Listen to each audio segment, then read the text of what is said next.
I think, you know, the music I liked best in my life was when I was between 13, 17, 18. Those things was pretty much the Beatles kind of encompassed all that period, and all the English groups and all the Tamla Motown and Beach Boys, all the stuff in America. And I think that stays with you, and you never kind of get over that, really.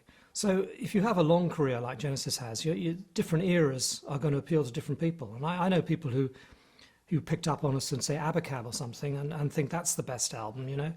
And I'm sure it's true of the later stuff as well. We just carried on doing what we'd always done. We just used to write. We probably got better at doing the shorter stuff, there's no doubt about that. We always liked to throw in a bit more sort of thinking kind of music in there. Did long songs and tried to do a few things that were slightly more, you know, slightly less predictable, if you like. But I mean, it's a very difficult thing to know. You just do what you want at the time with the particular combination of people you've got. And I think we did feel at a certain point when we did Duke, which is probably my favourite album in many ways, but we were starting to repeat ourselves. We had all the reprises of bits and pieces that had gone before and all the rest of it. But we also showed a new idea in that album, I think, of some of we got back together writing more as a three-piece, you know, the three of us together. And some of the best songs on the album were those pieces. And so it sort of showed us a way to go in the future, really. And we were all, by this stage, doing solo albums. So a lot of that kind of stuff was taken care of. And I think it was probably the solo albums that changed everything more than anything else, actually. You didn't have the same feeling you had to put everything in. So you didn't end up with sort of 20-minute songs with bits from everybody in. You ended up with slightly more concise stuff. Duke, actually, is a fascinating album, I think, because it's got the long stuff, but we talk about the long stuff in shorthand, but I mean, interesting musically, and then interspersed with that are the short songs, which might be called the Phil Collins songs. Do you want to talk about Duke a bit? Well, I don't think you can call it the Phil Collins songs. You know, I mean, Phil wrote 2 songs on that album on his own, which were Please Don't Ask and Misunderstanding, but everything else was obviously group written. And particularly sort of Turn It On Again very much came from Mike and I, as it happens. My personal favourite track on the album, which is also one that I suppose is short, although it's quite long, is Duchess, which sort of starts kind of very, you know, very sort of loose kind of way, and then builds to a very concise pop song, and then goes meandering again at the end. And I sort of think that's what Genesis always does quite well, is sort of like, it kind of crystallises, you know, you've got sort of things happening, not quite sure what's going to happen, and suddenly this quite positive thing sort of comes out in the middle of it all. And, you know, Duchess was very much a sort of thing we wrote in the studio, that all of us there, if you like. I mean, Phil had the drum machine part, and I had this sort of keyboard thing going. And then I obviously wrote a lyric for it and everything afterwards. And to me, it's one of my favourite tracks we ever did, because I think it encapsulates everything, you know, that's sort of good about Genesis, the sort of, without being too complicated. And that thing's very interesting. And, you know, some of the other songs, there's a couple of, I mean, I don't think it's good all the way through. I don't think Mike's contribution was quite as good on that album as some. Not a great fan of Alone Again Tonight, or whatever we called it in the end, I have to say. But I think some of the other stuff on that album is tremendous. And the way it starts is just so sort of, you know, positive. Do you think it's right to see Duke as a kind of turning point, but also maybe one of the best examples of Genesis's work, in the sense that you've kind of learnt so much in the way you develop songs, so you have got those long tracks that work really well, and then you're kind of shifting into a new gear as well. Well, it turned out like that. I don't think we really realised it at the time, in a way. I think it was combinations of various things. I think it was the solo albums that made the big difference. I mean, by that stage, by the time we got to the end of, started doing Abacab, you know, all 3 of us had, by that time, done solo albums. And I think just changed the way we approached it a little bit. And we all felt, I think, that things like Turn It On Again and Duchess and Behind the Lines, which are sort of very much group-written tracks, were the sort of the standout points on Duke. And we wanted to carry on with that a little bit. And, you know, I think on Abacab, you could argue we went too far, I think. You know, sometimes it's sort of, you know, we still had the one individual track from each of us. But then some of the group tracks were just a bit more sparser, you know, and I thought we needed a bit of that streamlining to happen. But then by the time we got to the next album, the sort of Genesis album, as it were, you know, we'd sort of expanded out again a little bit, and I think that's a superior album. As we're on this now, Hugh Padgham came in with Abacab, made a difference to the way you sounded? I mean, I think Oh, Mike he sort was, of said yeah, it. he was very important, I think. I mean, we'd heard, the first we heard of when we played the backing track, or at least the drum part, to what became The Intruder on Peter's album, which Phil had played, and he just said, listen to this, it's fantastic, and it was just an incredible sound, you know.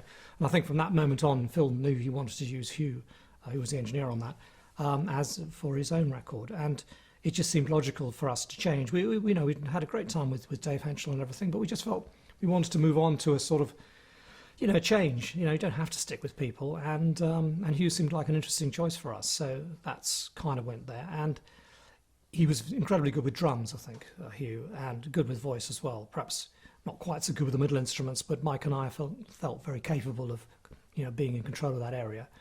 And the result was, you know, I think particularly when we sort of with the two albums after that, Genesis and Invisible Touch, you know, we really sort of had a great way of working with Hugh, which worked really well, and it was good fun.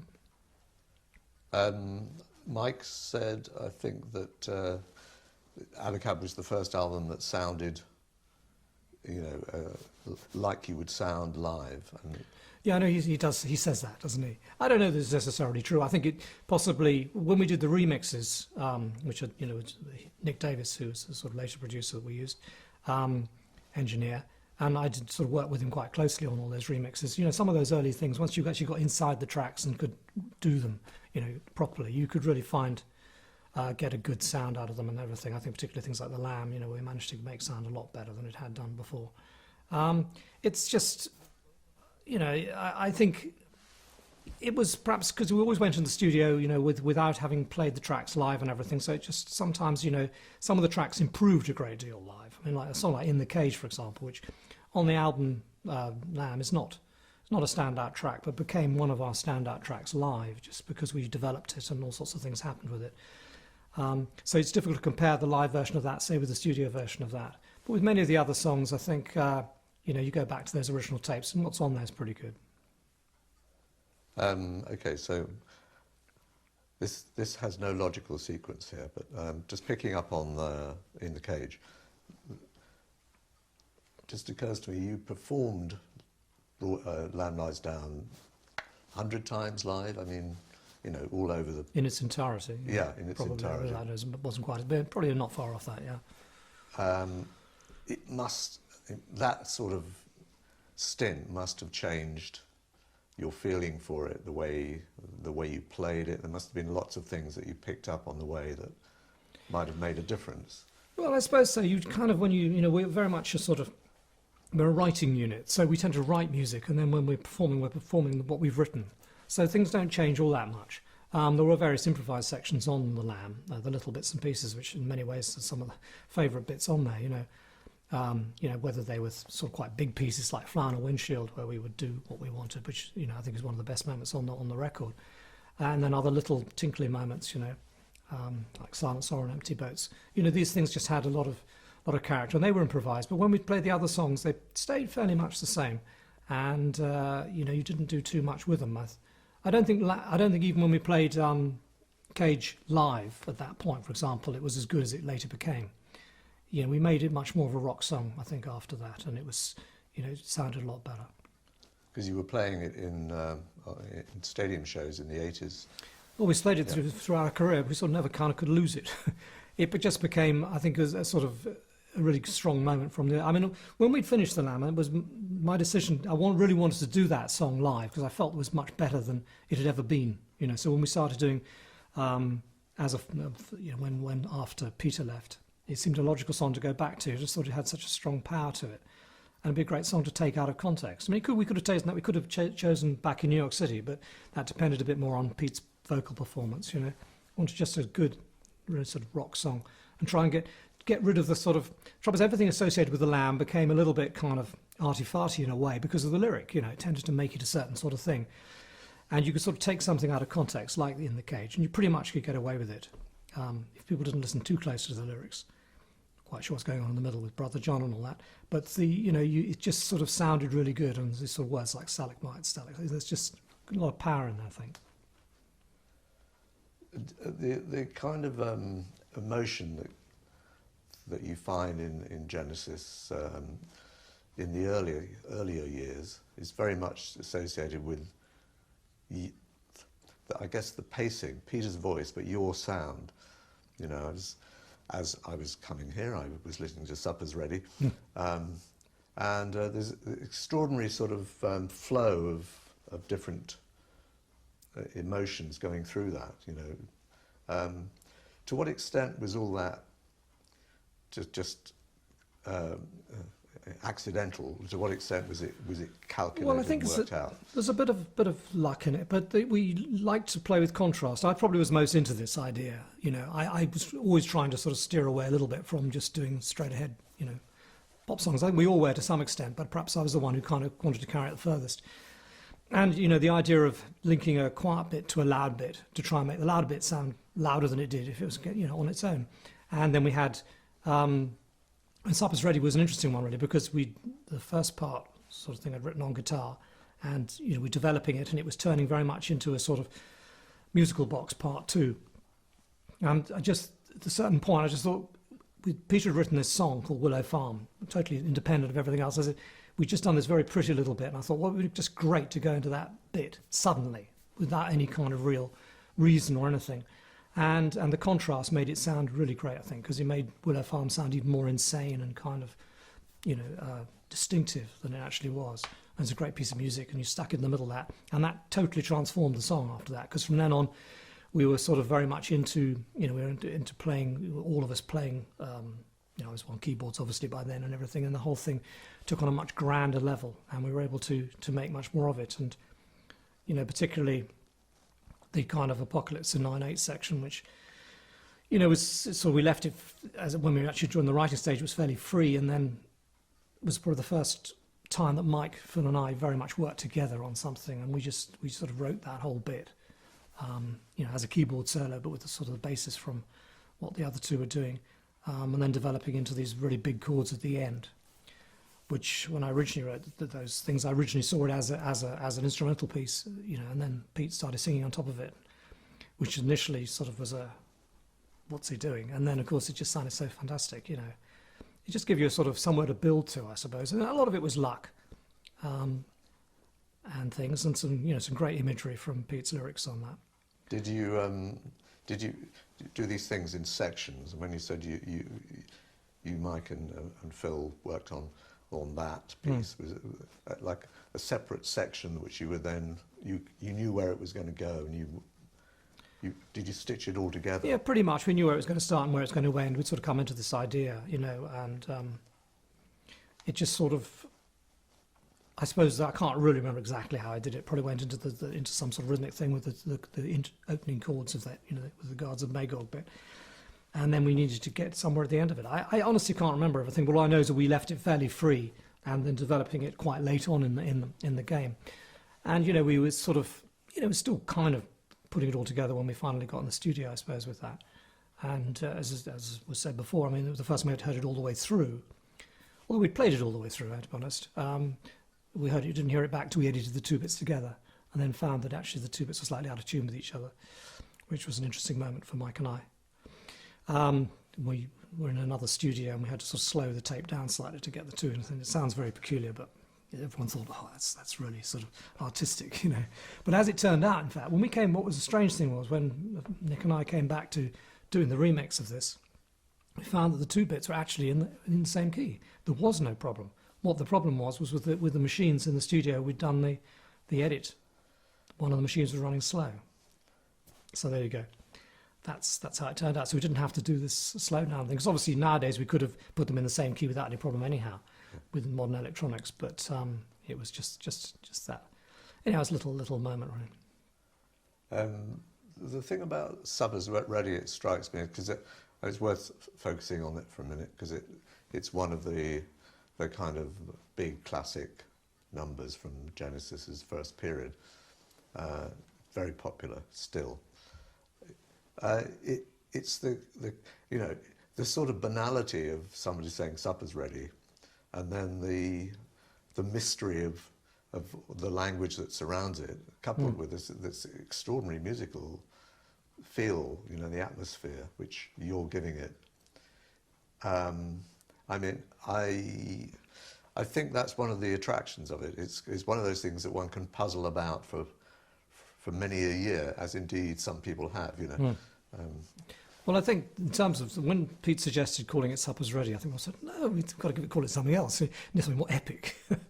But actually it was great, because what it did was it made it sort of like sound like a throwaway title for something that was so long and ambitious, you know, and obviously sort of vaguely related to the lyric, certainly of the first bit, you know, and all the individual titles in it all the way through a little bit, perhaps a little bit too clever, some of them, but it was sort of gave it it's part of the character of the piece, and I think it's, you know, happens to be the longest, but it probably is the sort of standout of the early period with Peter, I suppose. That, you know, I mean, some people would 2 or 3 other songs that might be up there, like Musical Box or perhaps Further Fifth, perhaps Cinema Show, you know. But Supper's Ready is very much, I think it's my favourite from that period, definitely. Going back to the sort of early stages when you guys were starting up. I'm just wondering where this was coming from, the kind of, you're sort of drawing on a little bit on folk music, but you're also very keen on pop and rock, and you're trying to do something a bit different with the sound, aiming for a different sound, even early on, even with the Genesis to Revelation stuff. Am I right? Well, yes, I'm not quite so sure with the Genesis Revelation really whether we were trying quite so much to do other things. I think what we felt was that we loved all this music we'd been brought up with and everything, but the idea of taking it a little bit further, which had been suggested, you know, to some extent by groups, you know, obviously like Procol Harum, I suppose, with the Shine On Brightly album, and groups like Family and Fairport Convention. You mentioned the folky thing. We were very keen Fairport Convention fans at the time, those first 2 or 3 albums. Sandy Denny's voice, you know, was beautiful, I think. And I think this was quite influential on us, and you just wanted to try and do it. You see, people always assume that because you do all this sort of long, complicated stuff, that you don't like the short stuff. But of course you do. It's just the fact that someone else is doing that really well. So why bother to do it, almost, you know? You think, well, I mean, we're not going to write a song as good as I Want to Hold Your Hand, like I Want to Hold Your Hand. So, but we can do something like Supper's Ready, which no one else has ever done before. And, you know, that's much more fun for us, I think. We always tried to do the short stuff as well. And as I say, we got better over the years. But we had, you know, whether it was Harold the Barrel or I Know What I Like, whatever, these things are more concise. And we enjoyed doing that as well, very much. So, you know, so we were trying to do... And we found an audience that we could take with us. And the interesting thing about longer songs is that they do work so well live. If you go to see groups who've got a succession of hits to play, and somehow it's very difficult to build up a real show. Yeah, audience love it. They hear, oh, another hit, that's great and everything. But, you know, when we played live, the songs that have really stood out have been, obviously, mentioned in The Cage and Afterglow, which tends to go together a lot. And then, obviously, later on, things like Domino and Home by the Sea, which were probably the classic songs from the later periods. Well, neither of those were singles or even any attempt at being a single, and yet they worked so well live. You could do things with them. You had a chance to build an atmosphere, worked very well visually, obviously, and just were very exciting. You could really build to a climax with both those songs. And you could intersperse them with the shorter stuff, the hits, the visible touches, thrown all the way and everything. And you could get quite a good show. And I think the Genesis live show benefited from having the two elements, but there was the long songs that were the key. So the influence of folk music, I mean, Fairport Convention clearly were, you know, brilliant of their type at that time. How was this a challenge? I mean, how could you kind of listen to that stuff and say, okay, well, we are as a kind of folk music, but we're going somewhere else with it? I don't think it was never that conscious, really. I mean, Mike and Ant, the original guitarist, obviously, you know, they listened to that, and the combination of guitars, you know, and you listen to a song like Fotheringay, you know, it just was incredibly appealing. So this idea of 2 guitarists playing and not playing the same thing, so you've got this interweaving parts and harmonic things going on that you didn't really know about. And the thing about Fairport Convention is they introduced a kind of pop element into it, and that's what made it so appealing. It wasn't sandals and beer and beards, you know. It was something else about it. I mean, I think the group, perhaps particularly after the later generations of the group, changed into more of a folk act than it was in those early 2 or 3 albums, you know. So they was, you know, one of, I don't want to overstress their influence, they were one of many influences, you know, and we loved the sort of, let's say, the family with that sort of shrieking voice and drums and stuff, you know. And I liked very much the sort of, the rather pretentiously titled In Hell 'Twas in I think, which was on Procol Harum's album, because it was a sort of longer piece that involved lots of little sections. You know, back in the days when Matthew Fisher was still with them, and you got these little things going on which were really, really good, I think. So all these things were sort of like suggesting a way of doing it that hadn't really been done before, but none of them had really gone full whack. And we thought, well, we can go further than this. And one, you know, and the idea of making much longer pieces, and we did this with Stagnation on Trespass, and then Musical Box more successfully, I think, on Nursery Crime, where you didn't repeat. You took an idea, you started off, you went somewhere else, and you tell a little story with the music. Over 10, 12 minutes, you could do that. Supper's Ready, it was 26 minutes. With very little repetition, maybe the odd little reprise in there, but mainly telling stories. So you hadn't have to go to the verse, chorus, middle, late, verse, chorus, you know, which is what so many songs were. And you could try and do more things, use more chords, more rhythms, have a bit of fun. And some people liked that. Where did the telling little stories come from? Was that from Peter, or was that all of you saying, but that's the kind of thing? Well, I think in the early days we were just probably too self-conscious to express sort of real thoughts and emotions. So stories are a way of getting around that.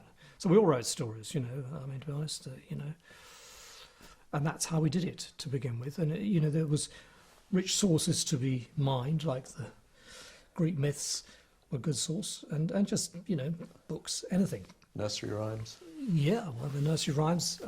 You know, just whatever took your fancy. Science fiction books. You know, it wasn't later on that suddenly, you know, we started perhaps writing in slightly more things embedded more in reality, I suppose. And, you know, even then we did it in a sort of quirky kind of way, you know. I mean, a very good lyric, I think, of Pete's early days was Get 'Em Out by Friday, which has kind of got a fantasy element to it, but is quite rooted in the sort of real world as well. And, you know, so you did it, and we just slowly evolved, I suppose. And then when, by the end, you know, you get less self-conscious, and you can actually express more real emotions. You know, still probably telling stories, actually. I mean, I've never really been one to express my actual sort of what's going on in my life in songs. It'd just be too boring. So kind of you take a real situation, and then, you know, you take it into a different direction and produce a result. So that's sort of, you know, another fun to do. But in the early days, it was very much the stories were something to sort of we found comfortable to hide behind in a way. The combination of people that started out, you mentioned Ant just now. So just describe, if you can, how you all got together at school and what those initial groupings were. Well, Peter and I, you know, we came to the same house and the same school at the same time, and we were friends throughout the time there. We became particularly close friends, I think, in the last year or two we were there. Music being the thing that really sort of got us together, and we started writing songs together a bit. You know, I used to play music. I mean, Pete, you know, he was a pianist as well, so he would kind of like, we'd both battle for the piano, but I couldn't sing, so, you know, better if I played the piano and he sang. So we did a lot of stuff, and then Ant Phillips, who was in the house, same house as us, was friendly with Mike, who I didn't really know at school at all, and they wanted to make a tape. You know, they'd done a little bit of work beforehand, but they wanted to make a tape, and Ant asked me if I wanted to play, you know, organ on it or something, you know, and I said, okay, great. I said, but why doesn't Pete come along as well, and we can do our song at the same time? And which is what we did, really. Originally, I think Ant was intended to sing his own songs, but he sang one song on that first tape, and I think we all suggested maybe that should wait for Pete to come. I said, Pete's got he's got a great voice, just let's let him do it, you know. So the rest of that tape was Pete singing. And that's what got us going, really. We were lucky with, you know, Jonathan King, who was, went to the same school. He was, and used to love coming back as an old boy and sort of swanning around, you know. So we thrust the tape on him, at least a friend of ours thrust the tape on him. And he liked some of what he heard, I think. I think he particularly liked Pete's voice. And sort of, that gave us the chance we needed to go further. You initially tried to make a hit single, essentially. Well, it's kind of what you thought you wanted to do. We're only 16 or 17, you must understand that. And, you know, we'd written a few songs that we hoped would be, you know, hits, and obviously nothing had been hit. And then we, you know, when Jonathan King, you know, he was interested in us, we did quite a few tapes with him. He was sort of slowly losing interest, I think. And in order to retain his interest, Peter and I very definitely sat down and said, right, he likes the Bee Gees, we'll write a pastiche Bee Gees song pretty much, you know, but write a good song as well. So we came up with this song, The Silent Sun, and King loved it, and he produced it as a single, and it could have been a hit. I think that could have been a hit, but it wasn't. In many ways, it's probably a great thing that it wasn't, because it gave us a chance to develop, and I think if we otherwise, we would have done more and more sort of poppy things, or tried them. So we did 2 or 3 songs like that with King, and none of them, you know, were any kind of success. We did an album with them from Genesis Revelation, which was just bought by us and our friends. And, you know, and then pretty much that looked like it. And he sort of was losing interest in everything, which was fair enough. And we then decided we really wanted to try and do something different. And he wasn't the man for that. Very much a pop, you know, great pop ear, but not anything else. And we wanted to do something more ambitious. And in the end, that proved he was fine about that, really. I think he just sort of, we did it. And I think he cared that much because he didn't think it would go anywhere. And that's when we started working, you know, really playing together. But we never really played together. Being very much Pete and I playing together, and Mike and Anton, all of us playing together, rehearsing, with the possibility of playing live, which was more the dream of Ant and Mike than Peter and I. Peter and I were really not sure we wanted to do this. You had this period in Christmas Cottage. Well, that was later, actually. That was later, sorry. Prior to that, we were going around people's houses and just trying things out, with the idea that probably Peter and I thought we probably wouldn't stay around, but Mike and I wanted to do it, and we sort of we'd do it for a bit and see what happened. But of course, by the end of that period, we kind of were starting to really enjoy it. And, you know, we used to, both of us, kind of say, oh, I don't think I can do this, and so the other saying, yeah, you must do it. And we all kind of did it. And then we thought we'd give it a year, see what happens. I was supposed to be, I mean, I was at university at this point, you know, I'd been there for a year. And we thought we'd give it a year. And I took a year off from university to do it. And the idea being that we'd sort of see where it went. And by the end of this year, really, we got nowhere. But I knew that I really wanted to give this a go. I just felt, you know, this is an opportunity of a lifetime. What are you going to do? You know, if I don't do it, I'm going to really regret this. I was also, you know, as Mike says in his book, I think I was probably worried that if they'd make it without me, what's worse than that? So I kind of, you know, I wanted to do it. And I just loved music. You know, it was a dream to be able to do it. So I stuck around. Unfortunately, you know, we all stuck around, and you know, we had 2 of them. That next year, we definitely made progress as a group, as a live group, with Anthony and everything. And it looked like we just, you know, maybe we were just about to sort of get somewhere. And then, of course, Ant left, and that meant we were back to square one. And that was a very, very significant loss. I mean, Ant leaving was far and away the most significant moment in Genesis history. Well, certainly up until Phil leaving. It was, you know, I really didn't think we'd survive. And I didn't think Mike would want to continue for a start, you know, because he was so close to Ant. But we talked about it and decided we'd carry on. And at the same time felt we had to obviously replace the drummer, a guy called John Mayhew, was a nice chap, but not a great drummer. And we felt we had to, therefore, if we're going to carry on, let's try and get the group good from right the way through, get a proper drummer, and find a replacement for Ant, which proved quite difficult. You kind of get to the end of the first period, and then you recruit Phil and Steve Hackett shortly after that as well. And we'd like to talk about both of them, just what they brought, and did things change as a group as a result? Well, yes, obviously when Phil came initially, I mean, he was very apparent to us that he was a really good drummer, you know, had a fantastic sense of rhythm and stuff, which we're all a bit stiff, you know.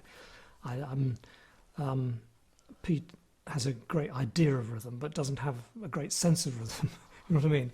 He's very good at sort of understanding how it all works, but he can't really do it himself. Mike and I are probably a little bit less, certainly in those days, a bit less good at that anyhow, you know. So, you know, with someone who just made so much difference suddenly, it was so easy to play with Phil, you know, and you didn't have to tell him what to do or anything. He would come up with his own things.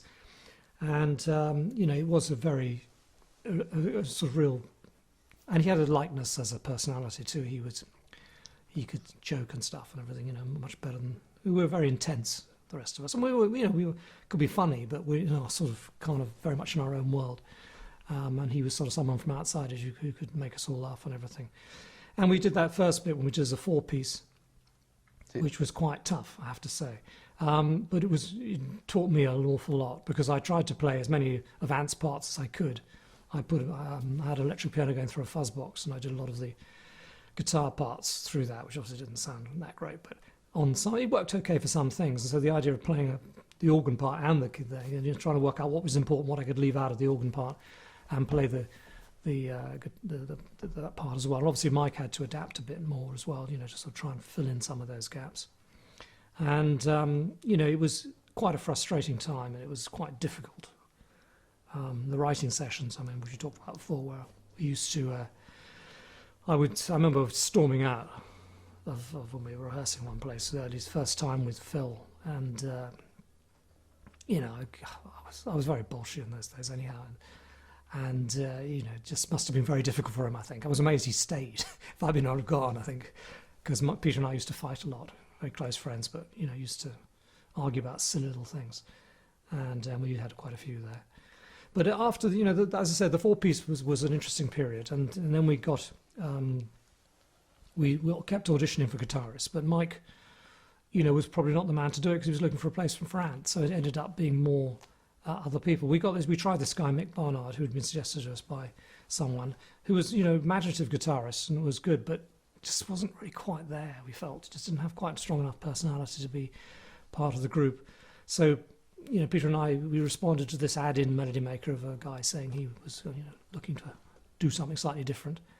Went to see, and that was Steve, and we thought, you know, some of what he did would fit really well within what we did. We liked his approach. He wasn't after, didn't want to be a fantastic, he was a very accomplished guitarist without wanting to be a sort of a flash guitarist at all, you know, and he was interested in sort of combinations and all the rest of it. So it was, you know, he was a great addition for us, I think. He had a slightly more of the classical edge to him, you know, which he introduced into Genesis slightly.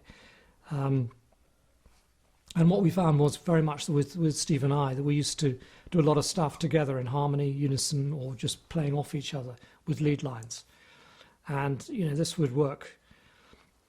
I mean, something like, you know, you got a piece like Musical Box, for example, where we'd alternate a bit. He'd do one solo and I'd do another solo, and that would work quite well.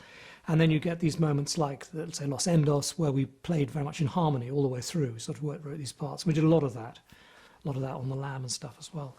And it just used to work really well. I think we both like to think about it. We didn't really do sort of improvised solos. We tended to write instrumentals. And obviously you get there by improvising, don't get me wrong, but you sort of, when you actually go on stage, you've got a written part.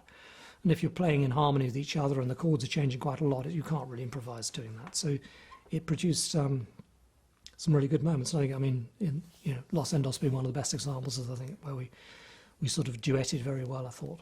And you know, it also meant Mike was able to become, I mean, he always was a rhythm guitarist, and he's a really good rhythm guitarist. I think that's sort of, people underestimate the power of a rhythm guitar, you know. You talk about guitarists, you tend to think of sort of, you know, whether it's Hendrix or Clapton or Jeff Beck or whatever, all great musicians. But what a rhythm guitarist can do is something completely different, I think, you know, and you get some people like, I mean, all the riffs and everything you hear on pieces, but he was just really good at setting up a kind of mood. And he didn't want to be a lead guitarist, really, at that stage, Mike, at all. So he could lay down a basis, either on using bass or using guitar, which you know, Steve or I could do stuff on top of, if you like. And that was really good. And I think, you know, as I said, because Steve wasn't really so interested in the rhythm side of it, it gave Mike a real chance to explore that, and, you know, could really develop as a rhythm player. Was there an easy settling into this new kind of band, a new relationship? Well, I think we had seniors and juniors, definitely, really. You know, I mean, they'd be the first to mention, I think both Phil and Steve were not kind of, you know, the opinions of Mike, Peter and I carried more weight, if you like, and we got our sort of ideas through more often. certainly as writers. Phil at that point really didn't do much writing, so it didn't worry him too much. It worried Steve more, I think, because he had more writing ideas, but some of the stuff we really didn't felt. The rest of it didn't really want to do, it didn't fit with what we did. We tried to pick the areas that we liked a lot, and he did come up with some great stuff, particularly with Can You Did It in the Coastliners in the early days, and then things like Blood on the Rooftops later on. Some wonderful moments we could use and make really good use of, I think, but there were other things we weren't quite so into, which, he liked. So that must have been a bit frustrating for him, I think. And I think it was only after... Steve was sort of starting to become a kind of senior, if you like, by the time he left. And then he left. It surprised me he left at a strange moment, I think. In terms of as a player and a sort of arranger, Phil was kind of pretty much got in there fairly fast, I think, but not as a writer until 1980 or after Face Value, when he started to get his confidence as a writer going a bit more. So so that's, I think they contributed less as writers and much more as players. They made us sound like a professional group, which we didn't really sound like in the early days. In a sense, it was kind of the first time you'd got full-blown professionals in with you.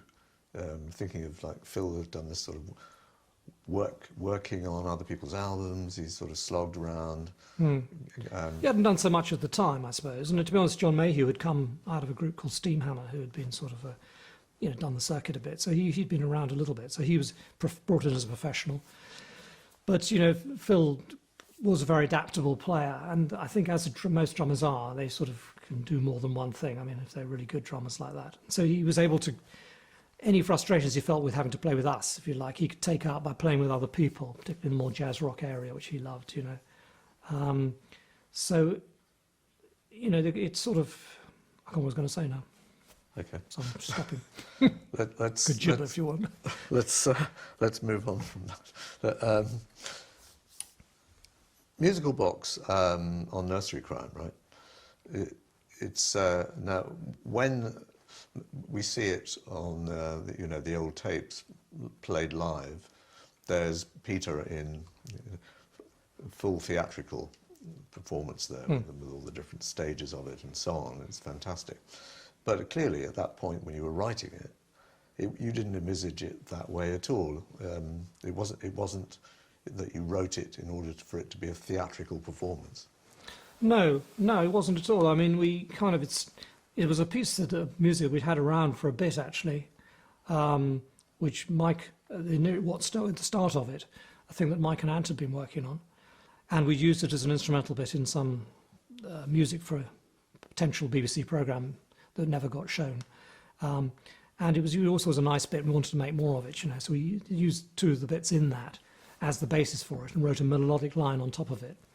And then, it sort of started to want to go other places, and we tried other things, and all these sort of things happened, I suppose. And, the idea of having done Stagnation, which had been sort of like gone through various different moods, we wanted to do something along those lines, but perhaps with a bit more sort of meat to it. It was not a very conscious thing. We just, at that stage, we were quite happy for songs to go on for a long time. We liked that, so we did. And, went through 2 or 3 quite contrasts again between the quiet bit and the loud bit and everything. And then this very serene ending, which was kind of a bit of a fluke, really. Mike just started playing these 2 chords on the guitar like that, ding, ding, and I started playing these chords on top of it, which sort of was like as a fugue thing, really. And it just sounded, it was very triumphant, sort of had a sort of uplifting, glorious quality about it. And again, like I said before with Supper's Ready, I originally saw it as an instrumental piece, totally instrumental. And of course, then Pete starts, he's got a story, I've got a storyteller, I've got to start singing. So he starts singing on top of what I've written. I think, you're ruining it, But then you sort of start thinking, well, actually, this is sounding really good, And after all, I'm only playing a chord sequence. And it became that sort of last bit there. You stand there with your fixed expression, that sort of whole bit, I think, became, the real high point, I think, from that album. And, sends shivers down your spine when you hear it. And the way it sort of just builds and builds and builds to this sort of kind of pseudo-classical ending, if you like, which was fun to do. So it's kind of where it starts and where it ends, I suppose. It's the real key of that song. Some of the middle stuff, could have been different, but the beginning and the end are crucial. Do you think it's a whole other experience seeing the theatrical side when Peter's in full costume. Well, I don't think so. I mean, the story was always there, and he just was acting out the story. And I think when the first time he ever wore a costume on that was obviously infamous time in Dublin in the boxing ring, where he came on in the red dress from the album cover. It's actually his wife Jill's dress. In fact, he came on with the fox's head on, you know, and he hadn't told us about it, which is just as well because we'd never let him do it. And it was just, you know, I was playing the thing. Oh God, you know what's going on here. And as we said before, this also got us on the front page of Melody Maker, so we thought, well, this is okay. Anyhow, after that, having done that, he decided, you know, once he got into the idea of doing this sort of thing, the idea obviously of actually playing the role of the person in the song, who's a sort of obviously a young child who gets prematurely old, and so he comes on as this in this old man's mask, which is actually really spooky, and it really worked very well. That just simple lighting, audience not expecting it the first time. He comes out as an old man, and saying, "Who's this guy?" You know, and sings this bit, and I think it's very moving, you know, and so it just enhances what the song already has. We've always tried to do that with visuals right through to the present day. You not to slap something on, not just use lasers because you've got them or whatever, you know, you try and make it part of the song. So you try and get the builds and sometimes the sort of lyrical content to be illustrated by what you're doing. And I think Musical Box was sort of the first time we really did that successfully, and it was very simple. And that came obviously from Peter and was very effective. And by the time it came to Foxtrot, you obviously had picked up a following. I mean, you know, slogging around the country in the baker's van, you kind of moved on a bit, and you got a manager. We've got a transit van now. Yeah, and you got Tony Stratton-Smith involved as well. Would you like to talk a little bit about that period and about him? Well, yes, I think what you're looking for in those early days, you know, you must understand, not selling any records, you're not really selling many concert tickets, and you're not really making any money, but you are sort of keeping afloat, I suppose. You're looking for people to have some enthusiasm in you, somebody who likes you, you know. And the thing with Tony Stratton-Smith, we were played with this group Rare Bird, who we actually were big fans of anyhow. And he said that their manager, Tony Stratton-Smith, was starting up this label, Charisma, and maybe he'd be interested for the label. And so we thought, well, okay, that sounds interesting. So he came along. First of all, Rare Bird's producer, John Edginton, came along, and then later on, Tony Stratton-Smith came along with him, and he really liked it, or at least he really saw potential for it on his label. Only were 4 acts on the label. I mean, well, 3 at that point, I think. It was Van der Graaf Generator, Lindisfarne, Rare Bird, and us.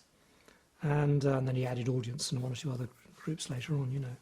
So it was, you know, they took a personal interest in it, if you like. I don't think the rest of the company were quite so sure. There was a guy there called Fred Munt who had no idea what we were about. He would, like a lot of people actually, who really don't like the band. You know, if you don't like the band, you really don't like it. It's that kind of band, and he didn't. But he did the job, and he was a friendly sort of chap, quite funny. So he did the job. So he was acted as kind of various sort of tour manager and various sort of things for us in those early days. But Strat believed in us, and particularly, I think he really liked Foxtrot. You know, Nursery Crime we did for him first of all, and then Foxtrot was very much. Obviously, Trespass was also done, but Trespass was a little bit different. I think he got into all that, and was always behind us really, and just that enthusiasm. Someone who really liked what you did. The business was full of enthusiasts in those days. So he was not a professional in a sense. He wasn't a record company man at all. He was someone who spent far too much money on all the wrong things. You know, he supported groups that, I don't know. I mean, Lindisfarne made him money. It was luck, I think. I don't think Van der Graaf or us ever did much for him, really. Most of the time we were with him. So he was very important to us, and we liked to be told. If you were feeling down and you had a Duff concert and things like that, he'd come out and say, "You're wonderful, I love you," you know, and so you make you feel fantastic. You need guys like that. Very important, man. To what extent did you, feel that you were being steered? I don't know.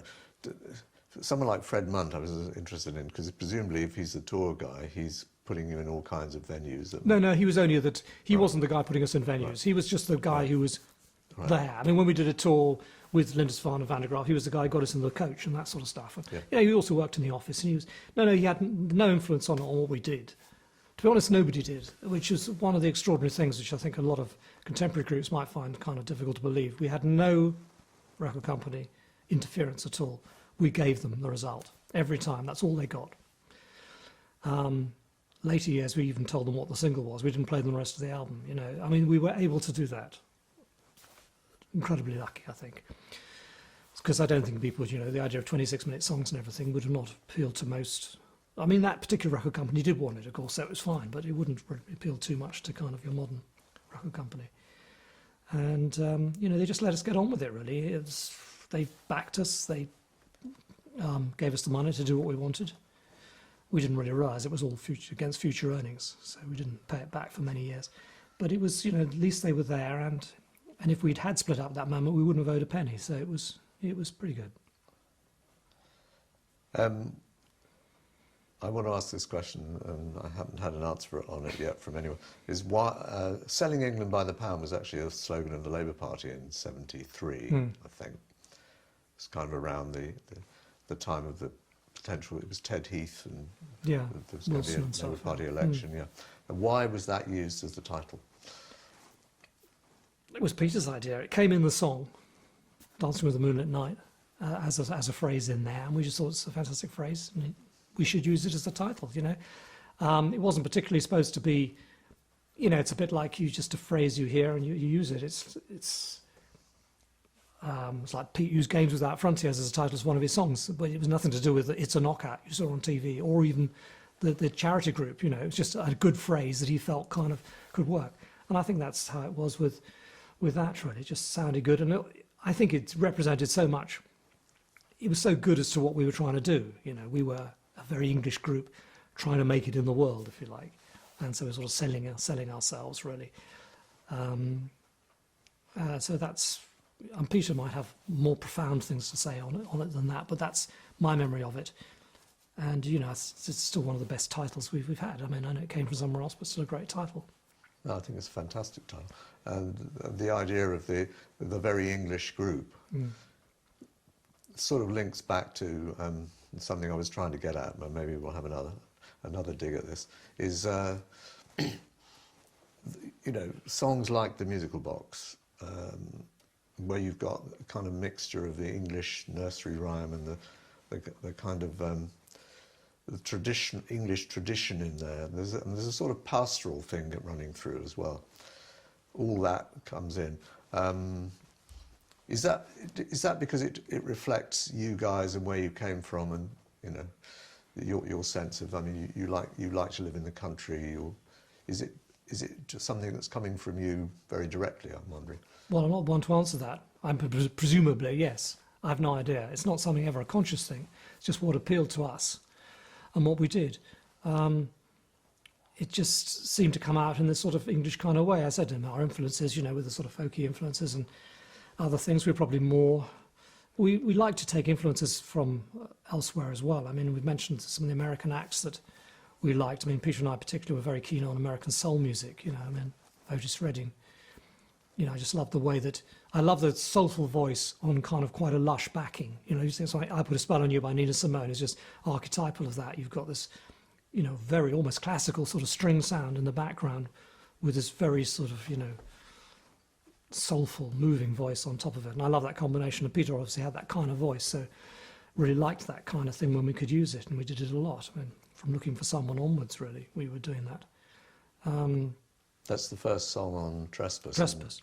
Yeah, that comes out very strongly. It's like such a clear, soulful voice. It's quite startling. When you well, I think that's, you know, that's why we wanted to start the album with. I mean, Pete never sang, you know, on that. It was far and away the best singing on that album. It just sounded great. And the version we used was actually the thing he did on the rough mix. His version, his singing, pretty much used that because it just sounded so good. You know, the song, and it sort of set a certain area of where we wanted to kind of be, I suppose. And the Englishness, I think, came perhaps more from the guitar-y things in a way initially, things like White Mountain and Dusk, they sort of feel very English, I think. The other thing we tended to do a little bit, I suppose, was, it's a curious thing, but some of the early Genesis music was very definitely intended not to swing. That's a kind of strange thing, that, but I remember talking to some guys later on, some American guys, one of these jazz rock groups, something. They want to know how you did that. Because they've all been taught up, everything had to swing, it was the thing. So everything's got that little bit of something about it. If you want a thing to be totally square, sometimes that really works well. And you do a song like, well, Squonk, obviously, we're trying very hard to do that. But even if you go back to things like Firth the Fifth, it's very straight. There's no kind of hint at sort of, and that's quite English as well. Because the American stuff that we loved, you know, whether you're talking about sort of Tamla or whatever, that's all got that swing to it, you know. So whereas the English groups were happier to perhaps be a bit squarer. You know, Beatles often were quite square, I think, and the Kinks and all that sort of stuff. And they were sort of big influences on us. It's difficult to know, you know, why. I can hear it that we sound English, but I don't quite know. There was no conscious attempt to do that. That's just how it was. Interesting you mentioned Firth the Fifth. Daryl talked to us about the kind of having to relearn in a way a particular style of guitar playing, and I imagine it ties in with what you're saying, that there isn't swing in that, and he's he's an American musician who's. Well, it's partly that. I think. I mean, Daryl can play anything. You know, he's an incredibly versatile musician, and brilliant musician, really. So he has to sort of fit into a certain style for the piece. You know, and when we wrote Firth the Fifth, you know, and Steve obviously played the guitar, so on that he was quite a stiff player, particularly in those days. A certain kind of effect. I mean, it's very much a melodic line you're playing with Firth the Fifth, the main guitar solo, and then you improvise a little bit around it. There's little moments, obviously you can do a bit more, but it's a very strong thematic moment, and you can't not play that. You can't sort of think, well, it's a nice chord sequence like this. You can do a bit of it, but you've got to mainly stick to it, because it's as written as any melody in any other part of the song.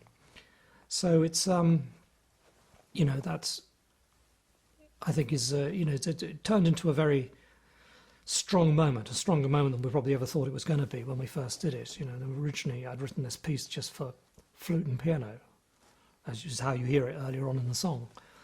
And it was Steve's idea. He said, look, let's just try it a bit bigger. You know, let's go for it. You know, I'll play guitar and play the mellotron. And so I did this, and suddenly it was, you know, took it into sort of like King Crimson zone a bit, I suppose. But, you know, I think it became something else because the guitar was so strong, that melodic line. I never thought it would work on a guitar. Put it like that. It's such a classical, you know, the little rundown is so classical. I thought it would never work on a guitar, but it just sounded great.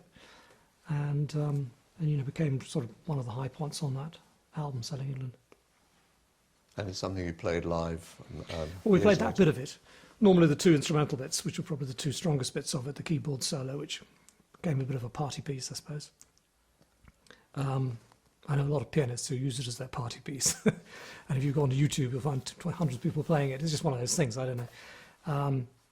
They can all play it better than me, I'm sure, because when I stopped playing it live, we were playing in Drury Lane. We had a residency there for about 4 or 5 days. And on, I think it was the second or the third day, I used to start Firth the Fifth with the piano part. But I had to play it on an electric piano. In those days, electric pianos were pretty basic things. This RMI piano, which had no touch sensitivity and didn't have full keyboard. So I used to play it, and it didn't sound that great, but people wanted to hear it, so I did it.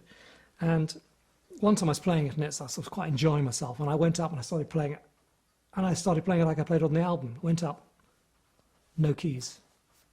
So it's that moment you think. So I just threw my hands up in the air like that, and the rest of the band look at me like this, and Phil goes, 3, 4, and they go into the song. And so, I mean, after that, I also, because I felt it was kind of like after we'd done for the next tour, we didn't do it obviously on the Lamb Talk, didn't do any of those songs. When it came to Trick of the Tail, we wanted to do the song, but we did it without the introduction. It just sort of seemed a little bit self-indulgent. But it was. But anyhow, the keyboard, the version with the synthesizer and drums and everything, which was always quite exciting. A certain element of the audience loves that kind of stuff, where everything. It's like real band play, orchestra stuff. You know, the drums. Everybody's doing their own thing. It's very important. Every beat has to be hit, and it's, you know, quite complicated. And it excites. Some people, you know, that's when they're going to have a pee, but other people, that's them, the high point. So that, combined with the very serene and much more straightforward guitar solo afterwards, used to be the two bits of that song that survived right through to the end. Maybe it's a point to talk about you and Mike. and kind of the generation, the generating of this kind of what I call the engine of Genesis, which is there in the early stages, but then it's there in your final record. You can that sort of sound that is. Well, on Calling All Stations, there was no one else, so it had to be just us, didn't it? Right. Really? Prior to Calling All Stations, Yeah, I think we sort of used to have this way of working, particularly building up a sound, which, I mean, obviously we mentioned the Apocalypse of 9/8, and obviously Cinema Show would be another one, the last second half of Cinema Show. I mean, a lot of this involved Phil anyhow, who's very much there, but the kind of way you sort of... Mike's very, as with guitar, it's very good setting up kind of rhythms and things on the things, and I would play chords on top of it, try and do as much as I could with whatever he'd set up. If he was on one chord, something, then there's so much I could do, and I'd push it somewhere else, try to, and then after a bit he'd come along and join me on that new note, and you'd sort of get an effect, really. It was a fun way of doing it. It's great to have people, not everyone want to play lead all the time, you see. I think if you've got some guitarists, particularly once, by the time we were down to a three-piece, would just want to play lead all the time, and he always wanted to play rhythm or bass, really, and the lead would come later. I mean, a couple of times the lead line was important, and so you ended up with this kind of combination of the two of us being very crucial, I think, to the things, particularly in later Genesis, I suppose. So sometimes, I think, sometimes things you didn't let them become what they were obviously going to become. I mean, take a song like Dodo, where there's a really great guitar riff in that, which could have been a disco hit, really, which is the verse, but kind of being how I am and not really being so much into that kind of music, kind of did something with it that changed it a little bit and made it part of this sort of rather cumbersome sort of big song, Dodo-like sort of song, which I think was quite interesting and worked quite well, but it was different from what it could have been. You could have had a hit out in the middle of the verse of that, I think. But we didn't go that route. So, we act as sort of helpers and spoilers for each other's bits sometimes, which is good, I think. That's sometimes you take things where you don't think they're going to go, and that can be quite exciting. And when we started writing Trigger the Tail, and Steve wasn't there because he was still doing a solo album, that sort of first moment when we started doing that opening of Dance on a Volcano, it just was such a key moment, that really. We sort of, Mike was playing guitar, started playing these chords, and I didn't play slightly less obvious chords than the ones that were suggested by the riff, and it just, suddenly that was Genesis. It was a whole thing, it became something. And we knew we were on a way. You sort of, the key moment to give you the confidence that you could do this. It wasn't going to just be a combination of solo songs, although they were very important on that album. It was going to be group stuff that would be able to, be something very different. And I think Volcano particularly, and then later Los Endos, which came, were the two sort of key tracks from that point of view.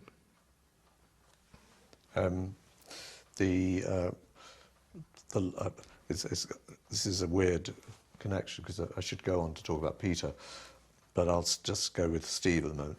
The loss of Steve after Wind and Wuthering, right? Did that seem? I mean, you said that was pretty strange, and that he was just beginning to kind of settle. I was surprised he left at that point. I wasn't surprised that he left. I never thought he'd be there forever, because I felt he was slightly outside it, But I was surprised at the moment he left, because, we'd done this, particularly the song, Blood on the Rooftops, and parts of 11th Hour of the Bar, particularly, had sort of been things which he'd been quite involved with. And I just thought maybe he finally sort of feels he's getting enough out, But he'd done the solo album, and I think he'd really got sort of a taste for it a bit. And I think he just perhaps got fed up with me. People do. And not just me, but all of us to some extent. We were did tend to kind of dominate a little bit. He was always probably felt that he never was quite an equal member, and he wanted to be, and so he moved on. I mean, from the point of view of the band, it was the least traumatic. Not because I missed Steve in many ways, because especially as a guitarist, but also he perhaps was slightly more in my corner in terms of being a bit weird at times, and I like to do things slightly more off the wall, and he liked that too. Whereas Mike and Phil a bit more straightforward, So it kind of, I missed him from that point of view, but it didn't really miss you know, I felt we could easily cope with it. We'd go with Pete leaving, which was obviously a massive thing. And I felt Steve leaving was not going to be such a big moment. We were lucky with them then. There were 3, which proved to be, you know, our most accessible album at the time. Follow You, Follow Me actually being a single hit, first hit we really had, you know. And so that kind of smoothed over the changes. It also smoothed over the fact, of course, that by this point, the music business had changed a great deal, which we hadn't sort of really been aware of. Still, most of it escaped us because we were out in America most of this time, but apparently in England the music scene had changed very much, and some punk music had come in and a lot of the old bands seemed to have disappeared. We were fairly unaware of this and came out with Follow You, Follow Me, which was a big hit, and suddenly, you know, we sort of seemed to go through it regardless, which we were very lucky with, I think, you know. In fact, we were lucky in the sense that all the opposition had kind of been killed off. Sort of Yes weren't there anymore, and ELP and all these people sort of suddenly weren't there anymore, and we were the only people left doing what you might call, you know, well, I hate the word prog. It used to be called underground, but that was perhaps when it was still underground, and it wasn't at that point. But anyhow, it kind of just trying to do things a little bit different. Do you think that it was an inevitable kind of progression that you would either die, like Yes and the LP, or change? I mean, was that inevitable? Well, looking back on it, I suppose it was, but we were happy to do that. We weren't particularly in touch with what was going on at all. I mean, I can hear whole Top of the Pops shows on, you know, see, not know any song on them, never heard them. Many bands I've never heard.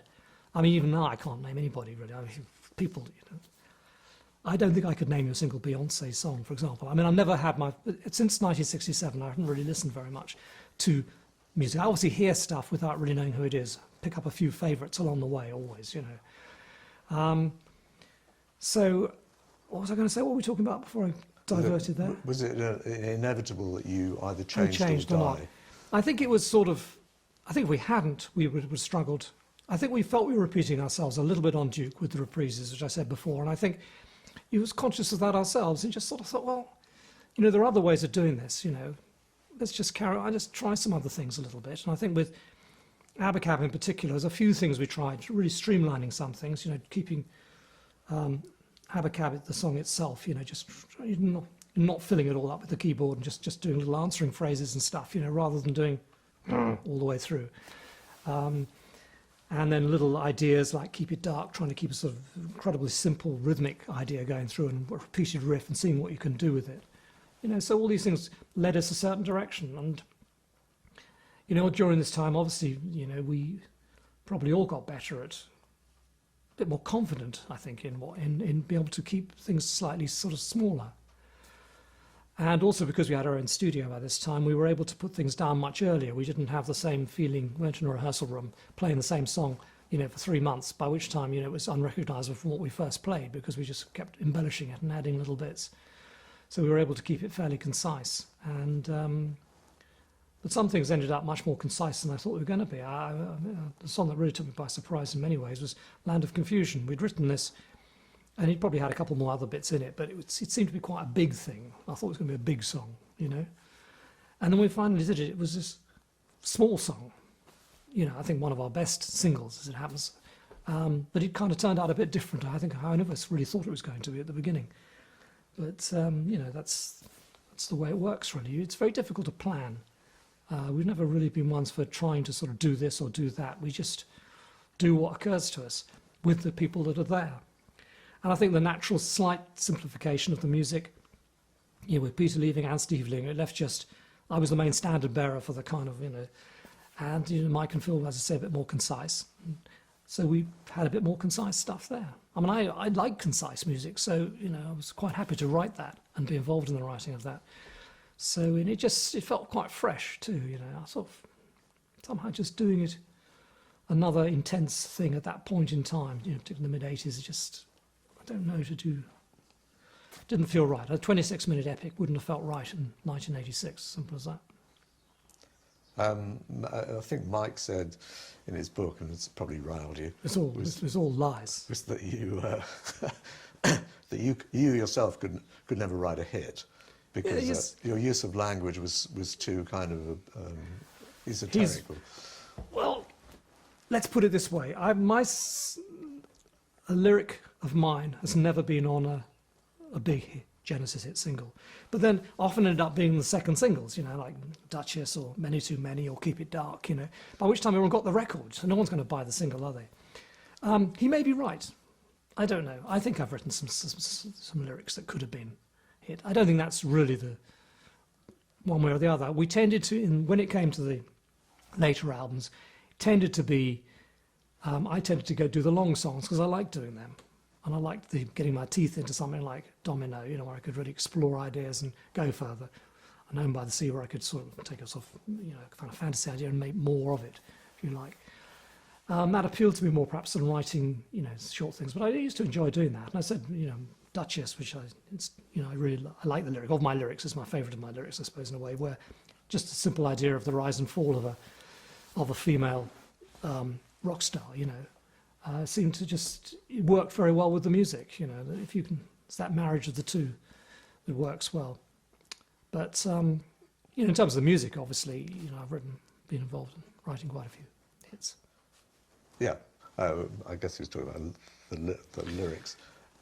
It's true. But we can disagree with him, obviously. No, I don't necessarily disagree with him, really. I mean, I can't. The facts would say, well, he's probably right. I don't know.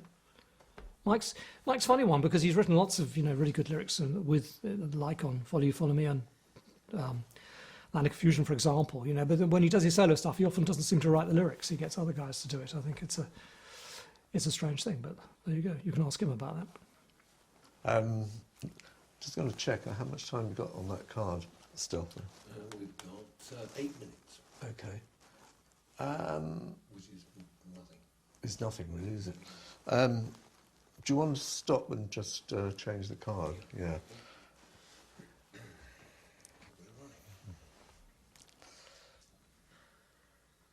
Let's start with your solo stuff because I think. Because otherwise we'll get it, won't we? I think. Well, what's interesting is that at that crucial period when Steve had left and Phil had gone off to try and save his marriage, you were starting on a solo project, and Mike was, and so on. So when you thought about initially about doing something solo without the group, did that seem scary or exciting? It didn't seem. I wasn't too scared of it. I actually thought about doing a solo album around before Trick of the Tail, because I wasn't quite sure what was going to happen. I didn't know whether the group was going to carry on and what was going to happen. And I'd written 3 pieces which were going to be on it, which were Trick of the Tail, Mad Moon, and Robbery, Assault and Battery. Pretty much written those pieces. Not the middle of it, Robbery, Assault and Battery, but the rest of it. And, you know, so I thought I had a pretty good starting point when I had other bits and pieces, you know, that I could use. So I thought about it, and then we sort of got together as a group, and it seemed obvious we were going to do another group album, and everything was going well. So I put those songs within the group kind of confines, if you like.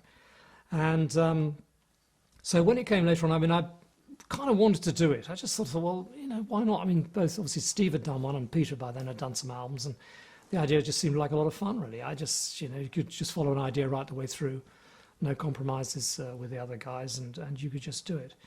And at that time, you know, solo albums from group members tended to sort of get a bit of a response, you know, did all right.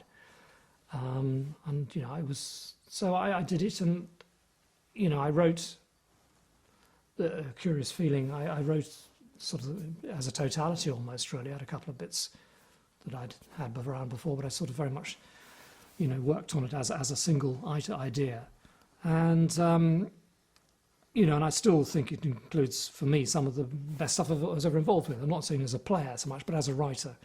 And, you know, and I still think it works as a totality. And, you know, it came out, I was obviously hoping for more success than it had, I have to be honest about it, really. But it did make the top 20, so, you know, can't be too bad. But it's kind of, you know, the group was at that point starting to do really well, and I hoped for slightly more. And obviously when Mike's came out, it did a bit better. And then when Phil's came out, well, we know there's another story. So it was a little bit frustrating on that side of it, really. But, you know, for me, the excitement was always been in the creation, and then in the sort of what you might call the realization, which is the recording of it and all the rest of it. And then the worst moment is always putting the thing out to astoundingly mediocre or poor reviews. So you have to just kind of put up with that.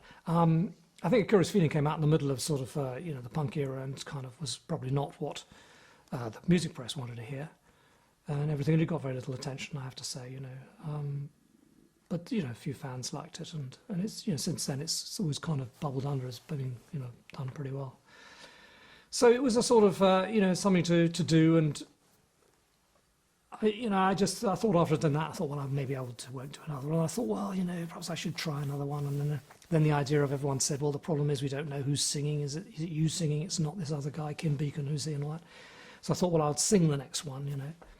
And I'd never done before, and I thought, well, I can probably do it, but I don't know how well. You know, recording techniques, all the things that put you in tune nowadays didn't exist in those days. You had to actually so you did it all with tracking and stuff to try and get it right. It taught me an awful lot. I pared down all the melodic lines, made them much simpler, and you had to do all sorts of things to it, because I'd realised what I'd been giving these guys over the years, you know. I mean, I made Phil, particularly Peter, who find it quite difficult to sing sort of other people's melodies in many ways, and particularly when they're complicated.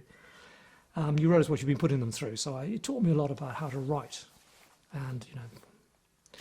So, you know, I did these 2 or 3, I did that album, and then I did 2 or 3 more rock albums. None of which sort of really seemed to kind of set the world afire. And the trouble is, an awful lot of this, you never quite know whether it's the intrinsic in the music or the fact that I'm an extremely poor self-promoter. And, you know, also the luck didn't necessarily go my way, as simple as that. I mean, you know, I think there's 2 or 3 songs, I listen to it now, some of those old things, and I think, well, there's moments there's no reason why they couldn't have done something in the right situation, but it didn't work. And, you know, but... Did you ever play any of it live? Nothing's ever been played live of mine. Was that one of the... Well, it probably would have made a difference, but I didn't really want to do that. It never got to the stage where you know, when, say, for example, forgetting about Peter and Phil, obviously had a slightly different situation with Mike. I mean, he didn't really start playing live until he'd had the hits. The sort of hits came first, you know.